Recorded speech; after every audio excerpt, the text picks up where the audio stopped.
go again? Oh, no, not again. You've seen it before, haven't you?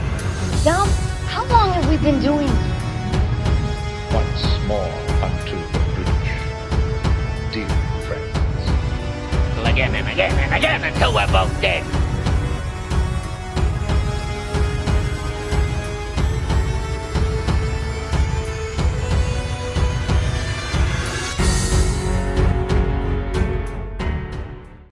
Hello, welcome to You've Seen It Before, movie reviews with connections in mind.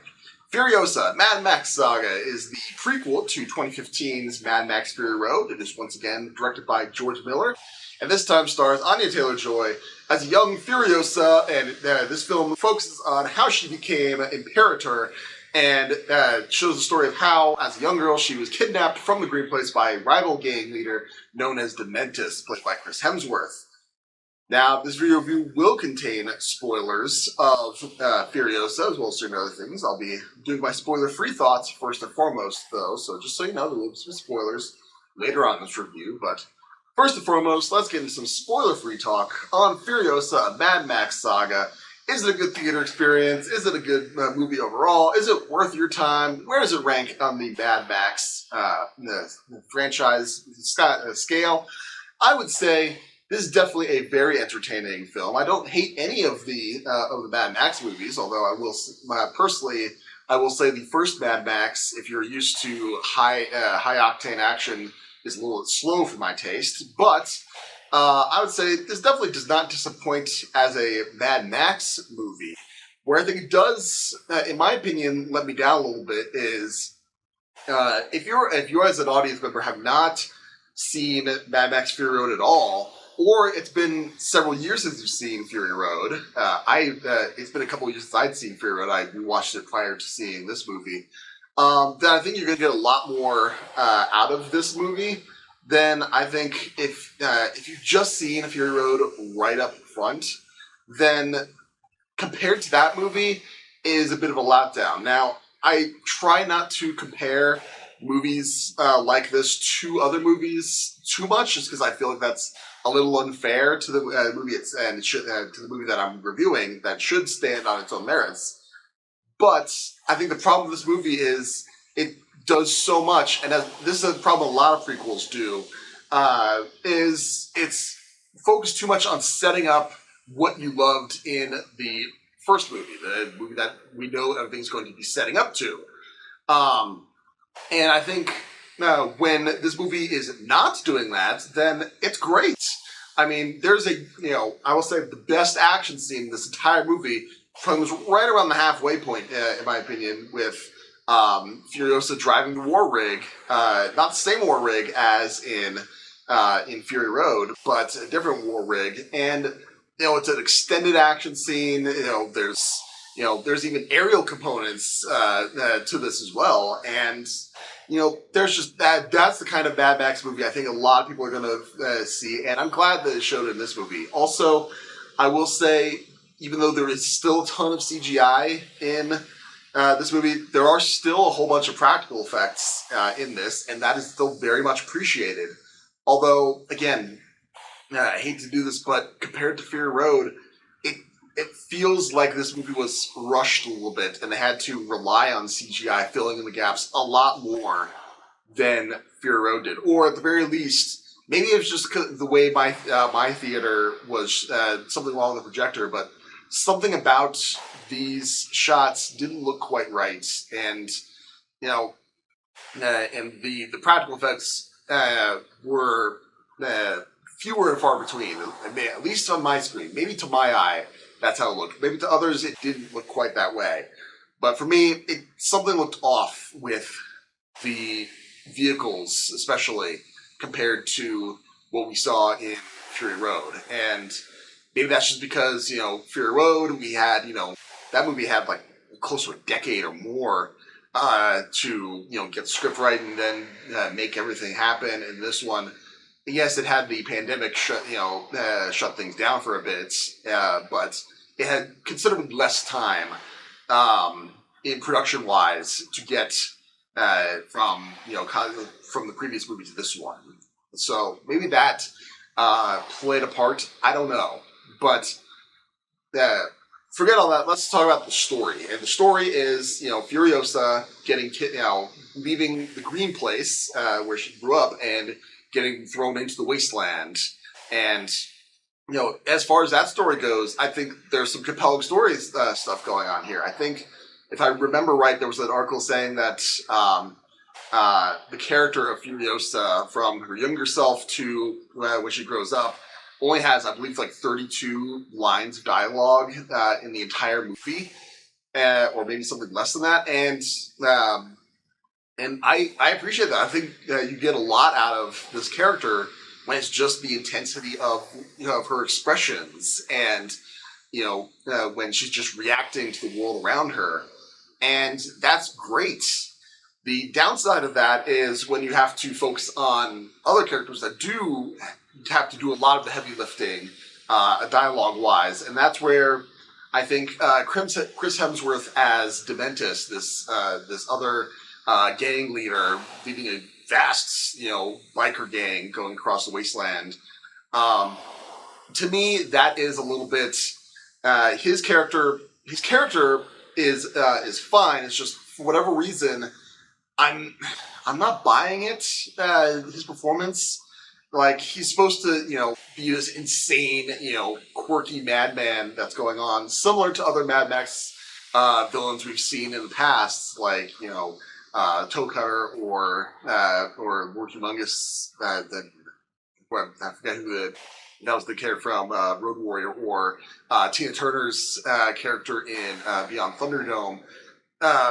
He's trying for that, and sometimes it comes across, but I feel like that doesn't necessarily come across as much. And especially, we're supposed to buy that, what he does terrorizing Furiosa is supposed to feed into her wanting revenge on him. And yes, that does happen, but I feel like the movie is asking the audience to make those inferences too much rather than showing what's going on screen, or the movie isn't giving us enough to help us make those inferences, let's say.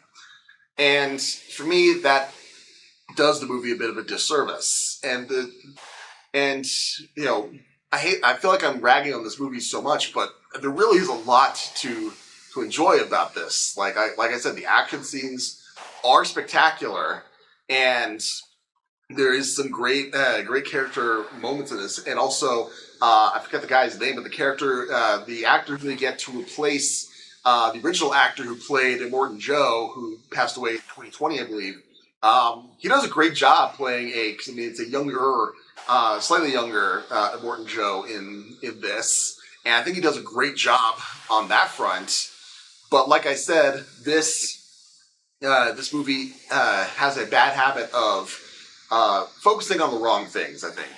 Whereas, it teases some things that are going to it focuses a lot on things that are going to be in Fury Road. Like, for instance, when Furiosa first gets to Immortan Joe, the doctor character who we know from Fury Road is with Dementus' gang at first, and then Immortan Joe just says, "Oh, I want him to be part of this, to part of my gang now." It's like, okay, there's literally no reason why you single out him first, other than, oh, he's going to be in Fury Road, and that's how we got it. Or, oh, hey, that's where Furiosa gets her shotgun. That's going to be in the war rig that we see in Fury Road. It's like, great, but why focus on other things? Like, they're teasing other things in this movie that they say that set up. It's like, I'd really love to explore this, but then they just cut away from that, or cut away to the aftermath. I'm like, well, why even tease that if that could have been an amazing epic set piece? But nope, it was probably just cut for time, and then off we go. So that, for me, is a bit of a letdown for me. And perhaps the biggest letdown, in my opinion, again, I hate to compare this to Fury Road too much, because, again, a movie should stand on its own merits in this kind of thing. But this movie, in my mind, the visuals don't do as good a job of conveying the emotions as they could.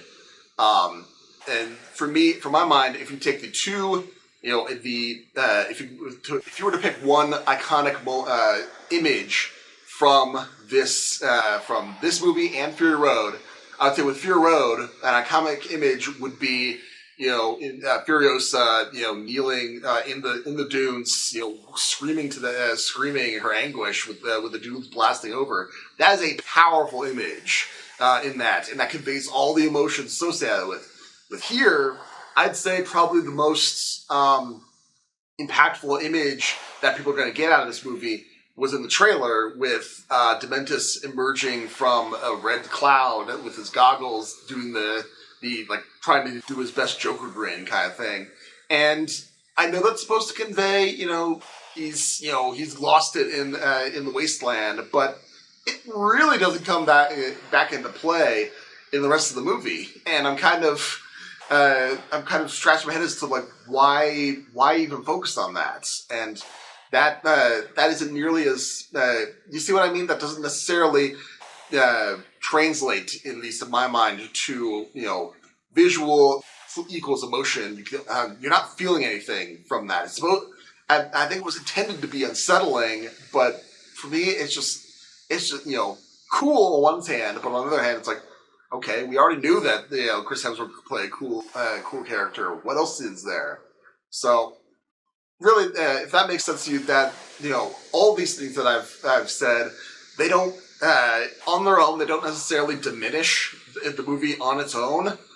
But for my money, I can't help but compare it to Fury Road, partially because the movie keeps going towards Fury Road, and that's when the movie's trying to focus on, remember this from Fury Road, remember this from Fury Road, that's where we're headed, Fury Road. And it's like you can't help but compare the two movies, and I have to bring myself to the conclusion that this movie is unfortunately inferior to Fury Road in a lot of ways. So if I was going to give Furiosa, Mad Max Saga a letter grade, I would say this is an A- effort. Again, there's a lot to love in this movie, but as far as the franchise goes, I would say definitely less than Fury Road. And if I was going to rank this among the other Mad Max movies, I would say probably Mad Max, the original, probably at the bottom for me. Thunderdome is fourth. The Road Warrior third, Furiosa second, and Fury Road still at the top for my money. So those are my main points, main spoiler-free thoughts on Furiosa. Now let's get some spoiler talk as certain plot developments and character arcs that may seem familiar to you and where you may have seen them before.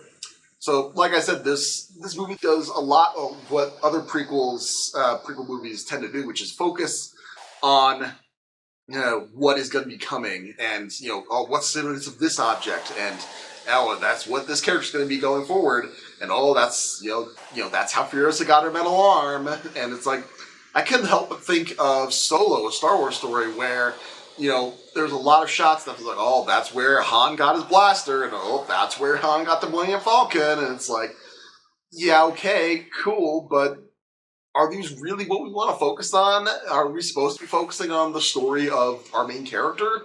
And while I don't think Furiosa's instances of that are quite as egregious as Solo's was, when they do show up, it is very much a distraction for me.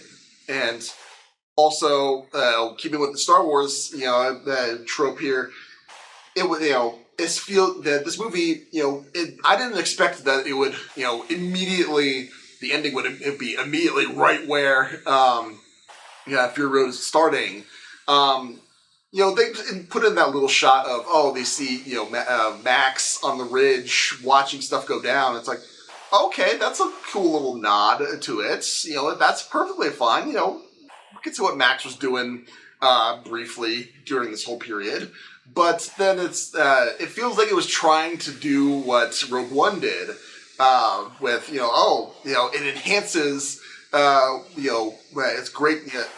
I think this movie's going to be great if you watch it back to back with Fury Road. And I think that it can be a strength, But on the other hand, comparing it to again, I hate to do too many comparisons between this and Fury Road, but the strength of Fury Road, I feel like, is it had its big action scenes, beginning and end, and you have a lot of character stuff in the middle. With Furiosa, you have character stuff in the beginning, big action scene in the middle, great action scene, and then a little bit more character stuff, and then a comparatively weak, action scene in the end. And yes, there is, cathartic moment of Furiosa getting her revenge on Dementus, and I was like, oh, that was an interesting way to end it. I'm not sure exactly how that works, but great. And but yeah, that the fact that you don't necessarily have to include, you could have just ended it right there, and we know that Furiosa is going to end up where she is in Fury Road, but have it immediately. That feels like there's a big time jump between where she gets her revenge on Dementus and her smuggling in the wives into the war rig.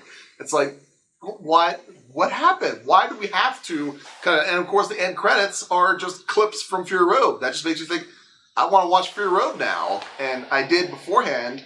And like I said, I feel like watching these back to back might get a better experience, but that's the danger with making that makes this movie less stand on its own feet and more like a supplement movie. And that makes it, as a supplement to Fury Road, I think that makes it good, but does that mean that the movie stands well on its own?